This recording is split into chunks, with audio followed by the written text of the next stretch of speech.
Welcome to Doorway to the Paintings, yet another episode. And I got a nice painting, one of my favorites, as usual. I really like this one a lot. It's fascinating, interesting. It's an old man who has come to his age and realized a lot of different things towards the end of his life, supposedly the end of his life, but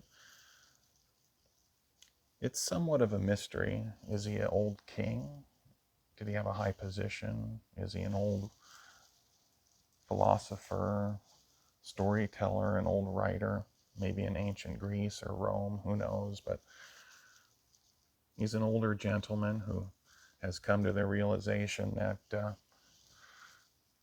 a lot of the older feelings that he once had, a lot of the older passions, a lot of the stuff that drove him, whether it was um, things that hurt him, like too much envy, pride, a lot of maybe selfishness or comparing himself to others. A lot of that stuff is faded away with his age, and he feels somewhat free from the burdens that once controlled his life and mastered him.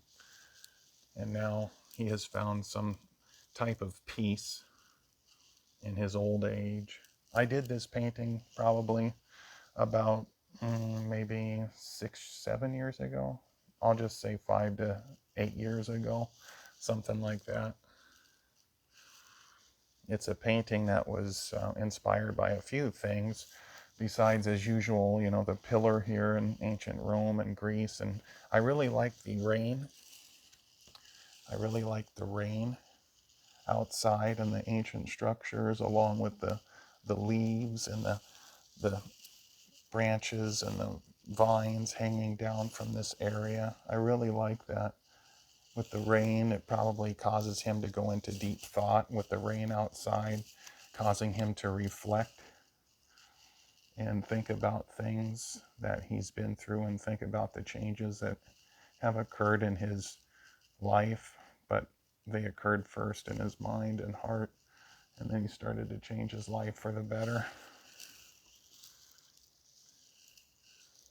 It reminds me of a passage in Plato's Republic, where let me see if I got the book here, Plato's Republic. Fascinating book, really a good book, interesting. Don't agree with everything in it, but it's really fascinating and interesting. And I thought about this when I painted the painting. Um, Socrates is talking to an elderly gentleman, Cephalus, and some pronounce probably this word cephalus or pronounce his name Cephalus, but he's an older gentleman talking with Socrates, and Socrates asked him how old age was. He considered older people who have been like um, a journeyman, a traveler, because they have seen so much, they have lived so long, and they're like a traveler. Socrates, I think, considered them, and he wanted to know, how's your life? How's old age treating you, basically? Are you better off now than you were before? And so Socrates was asking him questions like this, and this is part of his answer. And he quotes an ancient poet. He says, "How well I remember the aged poet Sophocles, when in answer to the question, how does love suit with age, Sophocles, are you still the man you were? Peace," he replied. He replied, "Peace. Most gladly have I escaped the thing of which you speak. I feel as if I had escaped from a mad and furious master. His words have often occurred to my mind since, and they seem as good to me now as at the time when he first uttered them. For certainly old age has a great sense of calm and freedom when the passions relax their hold. Then, as Sophocles says, we are freed from the grasp, not of one mad master only, but of many. The truth is, Socrates, that these regrets and also the complaints about relations are to be attributed to the same cause, which is not old age, but men's characters and tempers. For he who is of a calm and happy nature will hardly feel the pressure of age, but to him who is of an opposite disposition, youth and age are equally a burden. Anyway, Socrates listened to him in admiration as they continue the dialogues.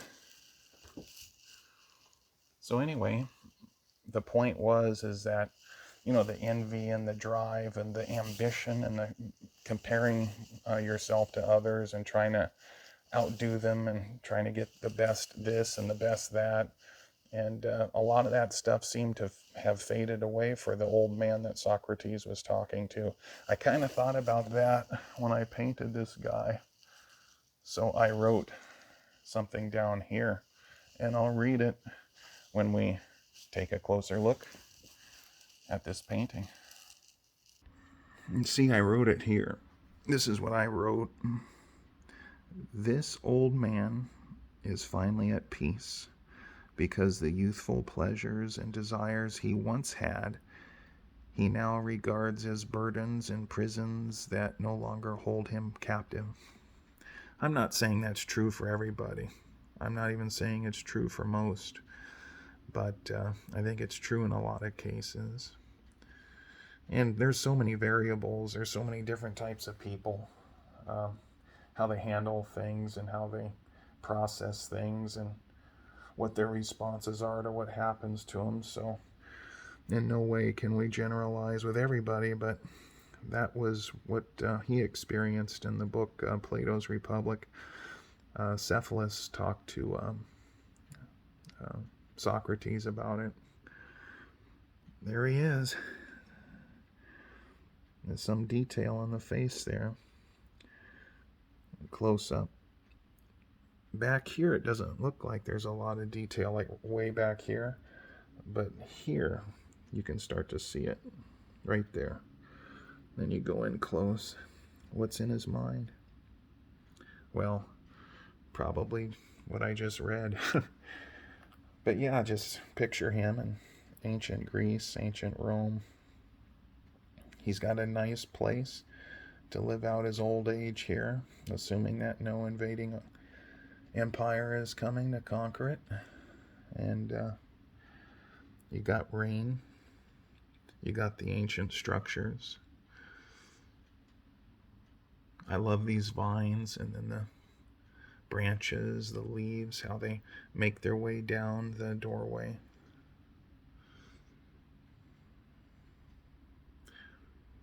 The character here, ancient Greek or ancient Roman, or doesn't have to be, could be in another place, another time.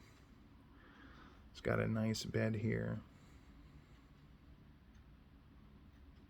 The obvious pillar, which I like to put in my paintings. Yeah, this is a painting obviously with realism in it, but then also impressionism. I really like it. It's thought-provoking. Some might think it's kind of boring, but I think once you think about what it's about, the story, what might be in his mind, and the passage from Plato's Republic that I just read, it starts to get funner and more interesting.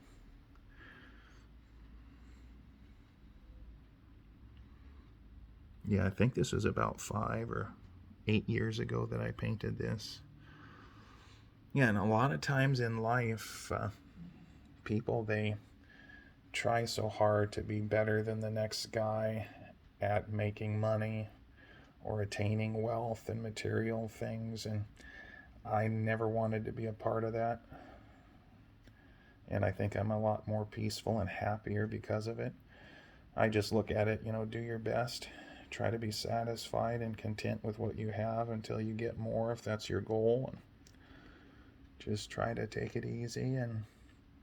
But when you work, you work hard. But I mean, just try not to read too much into this stuff and try not to be envious, or because it hurts, I think. And oftentimes, like in the case of this gentleman here, the story behind this is when he was younger, he was not content. And maybe he was very jealous. Maybe he tried to get certain things or get the attention of certain people, and he ended up getting disappointed because basically they were trying to do the same thing and no one really cared except what they got. And now that he's older, and I think what it has to do with age, the reason Socrates and Cephalus, the reason they were talking about age, especially Cephalus, Cephalus, or however you pronounce his name, was because a lot of things disappear. You know, you're not as youthful, you're not as athletic, you might not be as handsome or as beautiful, you may or may not be, but when those things fade away, suddenly you're not really a competition anymore. You're kind of retired in certain compartments of your life, and that can give you a lot of peace. And then you realize, you look back, what the heck was it all for? I mean, what was it all for anyway?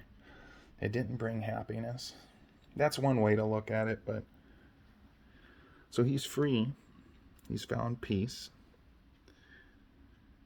And he's got the rest of his life to live, and seems like it'll be a comfortable life. Looks like there's some muscle to him there, so he's still pretty good shape, probably, walking those Greek mountains. Got a nice, beautiful curtain there in the bluish color. Yeah, I appreciate this painting. I like it. It's thought-provoking. It might not be the top, my very, very favorite, but it is one of my favorites. I think that its strength is the story behind it. And once you understand it, then everything kind of flows together and makes sense. And then when you look outside, the rain, those structures, and how the blue color is, I think it's really beautiful. Really nice. Get one more peek at his face there. Has some pretty good detail. Once again from this angle. One more look at this angle anyway.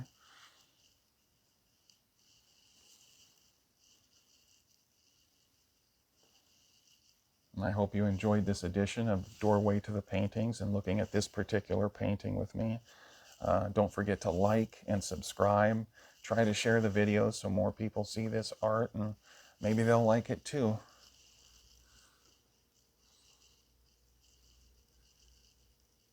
Yeah, this one here is a painting that means quite a bit. Probably when people know the story, it'll mean more to them too. And I know it makes me think about life and try to put things in perspective and not try to be envious or too competitive with certain things, because it just, sometimes you end up making yourself miserable.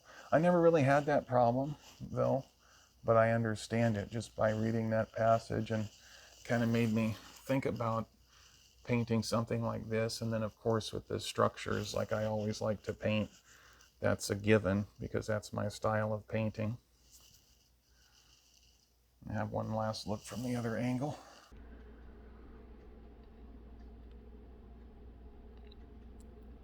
Well, it looks like night is about to fall where he's at, and hopefully he'll have a good sleep. You guys too, everybody, have a good night.